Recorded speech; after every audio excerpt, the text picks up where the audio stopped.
Hey guys, it's Chris Jones. Welcome back to another edition of the Art and Business of Writing podcast. Wow, can you believe it? We are on the verge of 2018. I still can remember 2017 starting, and even beyond. It's kind of funny when you have those conversations with people who've been around for a little while, like myself, who can even remember the turn of 2000, and just to see that, man, we're so close to 2020 already. And I remember growing up watching a lot of science fiction films about what life would be like in 2000 or even 2010 or even 2020. And ironically, it's nothing like science fiction. I mean, of course, we've got these really cool technological advances. We've got the Google Homes, which is one of those things that we got for Christmas this year. My wife and I got from our in-laws, well, from her parents and my in-laws. They gave us one of those Google Home Minis. And if you've ever seen one of those, I've always been a little leery about that. I kind of always joke that we've just invited the Department of Justice into our home. But I started playing with it. We were at their house, and the kids loved it. The kids were playing with it at their house. They're asking Google every question under the sun about every type of animal and its origins and about planets. And Google's just firing back with this answer and that answer and this answer. And then the thing will play music for you. It will turn on your television if you have a Chromecast. It will dim your lights. I mean, it does so many different things. You can hook so many different things into it. My boys even had a great time playing games with it. If you say, let's play trivia, uh, Google gets really excited and wants to play trivia with you. And so it will create a trivia game where you can play, one on or one up, or you can play with two people, and it's a lot of fun. The kids enjoyed it a lot. I enjoyed watching them play, and it's kind of fun because during the time of Christmas break, I'm trying to get some writing done, and typically my kids will run to me and ask me 15,000 questions. So Google can actually field all those questions for them now, and they enjoy listening to Google talk back to them. They ask Google the craziest things, but yeah, that's kind of our 2018 existence. Of course, there are lots of other cool technological advances. We've still got our smartphones, which can do a lot of amazing things for us, our computers, our tablets, but nothing quite like the things that we see or have seen in like Back to the Future or 2001 Space Odyssey, where we're doing insane intergalactic travel or flying on hoverboards. But I digress. I want to talk about today just some of the lessons that I've learned from 2017. 2017 is a completely different year than I thought it was going to be. I know for myself, I had some really different goals that I started with. And then as the year progressed, those goals evolved, changed. Some of them even dropped off. One of the big goals that I had for 2018 was that I really wanted to write for national publications. I was really focused on really getting my name out there, writing more stuff for big magazines, large websites. And I pitched several stories, and some even wrote me back. But as the year went on, I realized that wasn't what I wanted so much. I had been working on a book. I was in a co-authoring project that started the year prior, the end of 2016. And the deeper I got into co-authoring, the more I realized that I enjoyed helping other people to write and being on the ghostwriting side of things. And I'm going to talk a little bit about that as the episode goes on, but it's something I want to encourage you with is that sometimes the goals you begin the year with aren't the goals that you're going to finish with. So don't be discouraged. Don't kick yourself. Don't, look at your January goals from this year and say, man, I completely missed the mark. Really look at what the progress was that you've made, and did you make real progress towards your career aspirations regardless of your goals. I know a lot of writers do that. A lot of writers set out to do one thing, we end up doing something completely different, and we're all the better for it. So, number one, the first point I want to make is just if you want to have a better 2018, one of the lessons I learned from 2017 was to open up. Opening up really is just about getting out and living life. One of the drawbacks of being a freelance writer or an author who works from home is that you are indoors quite a bit. You spend a lot of time at home behind the screen. Maybe you've got your TV going on in the background. If you like to have background noise, you've got some music playing. But for the most part, it's a relatively isolated lifestyle. You don't do a whole lot. And I know one of the difficulties that some writers have, I even had it this year, was that I did gain a little bit of weight, which is kind of odd for me. I've got a really fast metabolism, but being at home, sitting down for so many hours and pecking away at my computer, I realized that I was being a little more sedentary than I normally am. So what I did by the end of the year was I got myself a standing desk. So now I've got the ability to stand up. So I'm not sitting as much. So it also makes me cognizant of being able to walk around more because I am on my feet. So I try to take stretch breaks. And one of the things that I do is I use a Pomodoro Timer. And you can download any of those into your apps, or you can download it through the Apple Store if you use a Mac. But it allows you to set your work times. And so I typically do either 25 minutes on, 5 minutes off, and then every four do a 15-minute break, or I do 45 15s all day, which is 45 minutes of focused work, 15-minute breaks. And then I pop in, pop out, and then I'll take, a half hour or 45-minute lunch break before getting into the second half of the day. But opening up also is just writing out in public is something I love to do. And I know not every writer can do it, but one of the cool things that I've experienced in just opening up and writing out in public is the people that I meet.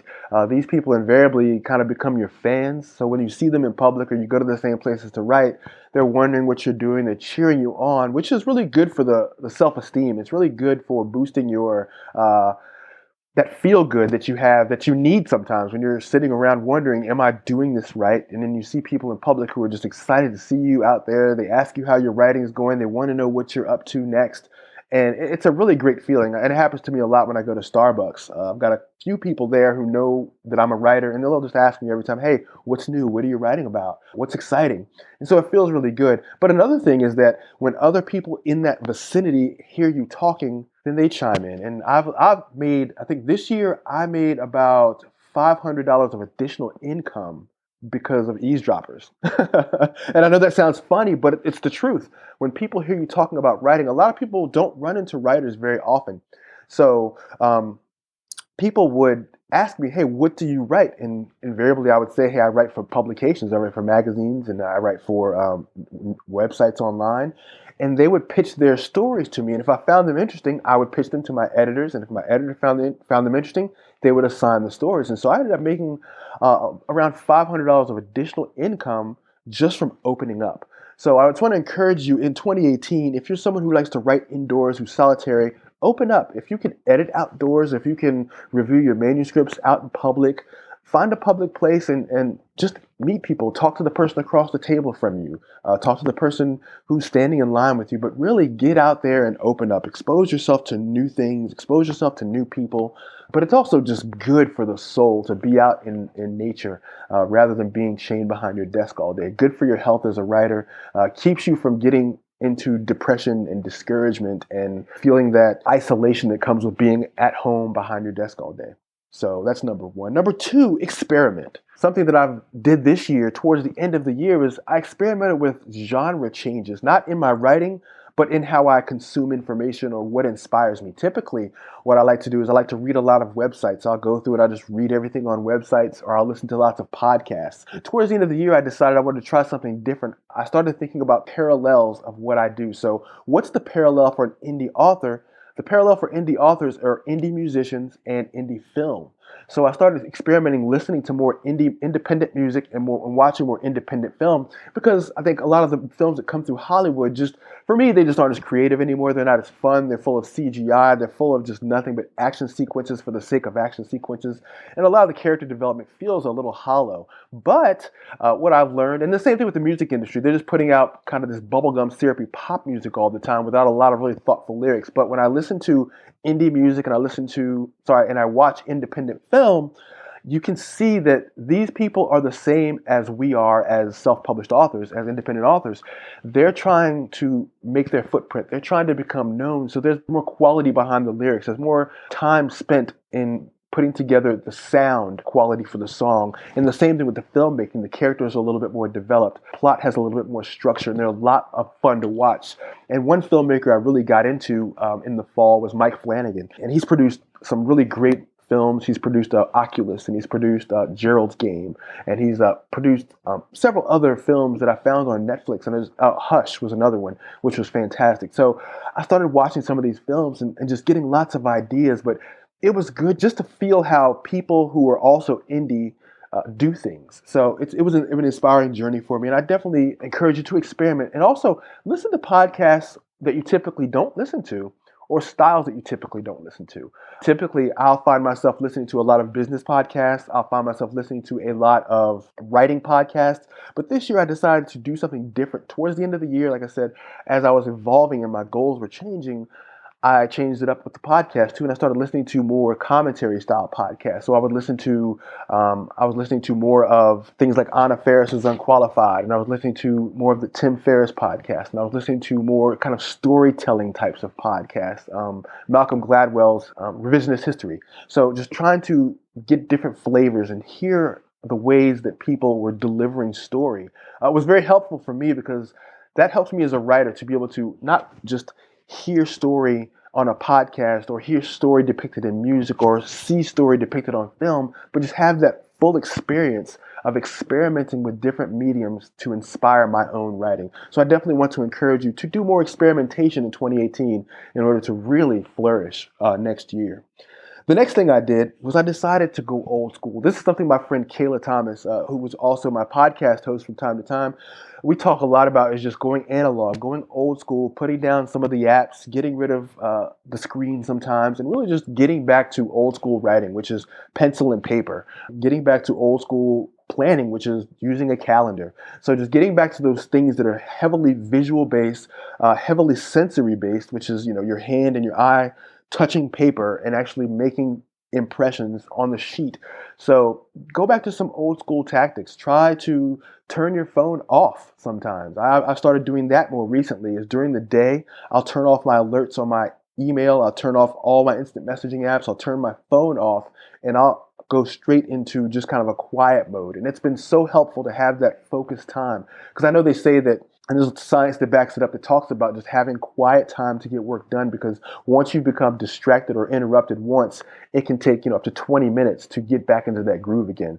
So preventing yourself from getting distracted by going analog can help you out a lot. And I even print out a lot of my manuscripts. So when I'm working on a manuscript or I'm working on a story, sometimes I'll print things out and I'll read it and I'll write in the margins just so that I can have that time away from the screen and physically be a part of the work. So think about going old school again. It's a great feeling. It's a lot of fun. Just yesterday, I went into my local Barnes & Noble and I picked up a 2018 calendar and it's paper. I want to go back to just using paper and I really want to focus on writing things down again because again, I still use my Google Calendar, of course, for managing appointments and setting times for things. But as far as just tasking and just having the big picture things like my goals and deadlines for blog posts and podcast episodes, I want to see that on paper this year. I want to be able to look at my goals face to face, not electronically, but in paper, in perspective on a calendar. So that's what I want to recommend to you guys. Just as a lesson learned to move forward in 2018 is try to go old school. Find out some places where you used to be very old school and go back into that. But just figure out, what it is to be old school for you. The next thing, audit your life. This was huge for me. This is what caused the cosmic shift in my goals this year. As I went through the year, I began to audit my life. You see those memes that says, stop doing the things that you hate. I would look at that and kind of eye roll a little bit. Yeah, of course, stop doing the things you hate. But then as I audited my life, I started to look at, I was like, what do I actually hate? Do I hate anything that I do? Do I hate any of the processes that I have? Do I feel overwhelmed by anything that's causing me to dislike this part of the writing process or this part of the business of writing process? So I began to audit my life. I began to look and see where are areas that I can trim, cut, get rid of, and even delegate. If I don't like to do it, but I need it, can I delegate it? And so one of the things that I did was I built an entire Slack channel. And inside the Slack channel has all the contractors that I use for various aspects of projects, whether that's someone who's helping with email, someone who's helping with image work, it's someone who's helping with my website work. And so I just hop in the Slack channel and I tell them, hey, this is what I need on the website. They let me know. I pop into PayPal, make the payment, and it's all said and done. So that gives me a lot of my time back, but it eliminates me from doing things that pull on the creative process and keeps me from doing things that I simply just don't like. One of the things that I had to do this year, and it was a struggle for months. It took just a lot of just praying and writing things down in my journal, was I had to release a client this year. It was a client that I'd had since 2016. It was one of the first clients that I got when I was fired from my editing job. And This client was someone that we just had been rolling, man, just putting content together, building his web presence, building his audience. But it got to a point where I just wasn't enjoying the work anymore. I was kind of going through the motions. It wasn't work that I really liked doing anymore. It wasn't stuff that I enjoyed writing about anymore. And I felt like I wasn't being fair to my client by giving him the very best of myself. So I had a conversation with him and I just let him know that you have a great product. You deserve to have someone in my role who can help you get to the next level. I've taken you as far as I can go. I'd like to just pull out. And he respected that. And he said, hey, man, I appreciate your honesty. I appreciate your candor. Absolutely. And so we mutually parted ways. But I realized, wow, this is a part of letting go of stuff you hate. And so sit down and audit the things that you don't like or things you don't want to do and just stop doing them. I know it sounds too simplistic, but I had to go through that. And it took me, like, I think 8 weeks, 8 weeks to get to that point where I actually had it in me to approach my client and just say, I can't do this anymore. But don't let it take you that long. There's a great saying that says, if it must be done eventually, do it now. And so if it's something that you know down the road that you're going to have to do, then just do it right away. Get it over with and move on so that you save yourself and whomever else attached to the project a lot of time and heartache down the road. So audit your life, dive in there, look and see what you can get rid of. Something else that I did also as I audited my life was I looked at, well, where can I cut expenses and move things around to actually have the tools that I want to be more successful. So for 2018, my word is content creation. That's it. That's my umbrella for 2018. I really want to focus on building a base of content and spending a lot of time in groups, developing relationships, so community and content. So what I did is I started to go through all of the apps and things that I have purchased, and I started to cut them out. Boom, boom, boom. Took them out, took all the money from those, and I started putting them into places that would benefit me. So I bought into Pat Flynn's Smart Podcast Player, which I can now take that and put it on my second site, Chris Jones Inc., where I'm doing a lot of my coaching and a lot of my journalism from and my ghostwriting from. So now I've got a copy of my podcast there. And so that investment came from me cutting from other things that I don't need. So think about places where you can cut costs in one area in order to reallocate your funds somewhere else so that this audit becomes something very useful to you. Because you don't need everything that we've got. We don't need to have every gadget under the sun, but just keep the things that are working for us and shed the things that are not. Really get back to simple, because at the end of the day, what you want to do and what I want to do is I just want to write. And so if I can remove everything else that's counterproductive to writing or that's a distraction to writing, then that's what I want to do. And that's what I want to encourage you to do as well, is to just audit your life and see what you can get rid of. And here is the biggest thing that I did in 2017 that I want to encourage you with is I niched in. I decided to take a very large gamble towards the end of the year. They always say the riches are in the niches. That's something that I learned when I was a member of BNI years ago, that if you are trying to really earn lots of money doing something, learn to niche in, learn to find your place in the market where you are the best at a particular skill and really hone in on that skill.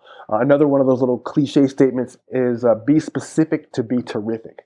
So the same thing, the same idea of just being very specific. So if you're trying to do everything well, you're not going to do anything well. And I realized that I was trying to do so many different things. I wanted to be a coach, and I wanted to write articles for different publications and make money, and I wanted to ghost write, and I wanted to do so many different things. And I realized, okay, I need to pull all this stuff back in and focus on where do I want to be dead on specific? Well, one thing I know I love to do is I love creating content for my podcast. So I love to podcast. So 2018 will be a very big year of podcasting where I really put a lot of attention and effort into improving this podcast to be able to give you more value, more content, and really just be more transparent in the shows.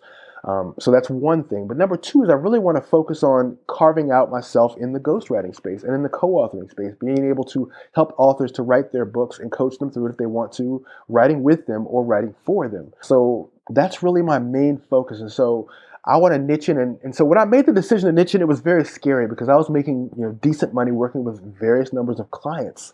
And so what I had to do is I had to start to pull back a little bit. Like I said, I let go of one client. And then I changed up the way that I worked with another client so that I could free up all this time to start putting into looking for ghostwriting clients. And so I had to go on my website and I had to change up all of my messaging on my website. I had to update all of my social media. And I said, okay, I'm going to go in. And it took a while. I'm not going to lie to you. I was terrified to go all in. I was terrified to niche in. I was terrified to just say, okay, this is what I do. I write books and I ghostwrite and I coach. That's it. It was a terrifying thing to do, I promise you. But it's been gratifying because once I started to do that, something in my mind changed. And all of a sudden, the messaging that I started to share on my social media started to reflect the change that I had made. And then before I knew it, I started getting more and more PMs on Facebook and LinkedIn from people who wanted to learn more about what I did. And I started getting more and more people scheduling discovery calls with me who wanted to talk about how to write their books. And as a result, I began to get more clients in. So when you start to niche in, it's that whole thing of when you let go and you open your hands and let go of what's in your hands, you open yourself up to being able to receive more. And so I want to encourage you next year really to think about niching in. If you think you're doing too much, or you think you're trying to overserve a community, you're trying to stretch yourself too thin, or you're experimenting in almost in the wrong way where you're trying to be everything to everyone, I want you to think about what's that one area where people say you're a rock star in, that one area where people say, man, I love it when you do X, Y, and Z, or I love reading when you read it, when you write about X, Y, and Z, and they really start to niche in. You can always rebroaden down the road. I mean, you have authors who write fiction and nonfiction and write various things, but niche in first and really carve out your space as an influencer. It's time for you to make that step too. It's something that I've thought about a lot. It's not about the fame at all. It's not about any of that stuff, but it's just really about me being the best version of myself doing what I love the most. And that's what I want from you in 2018 too. So these are my lessons from 2017. I'd love to hear what some of your lessons were. Feel free to hop onto the post and comment. You can find the post at www.readywritelaunch.com/ABW068. And I'd love to hear from you. And guys, that's a wrap.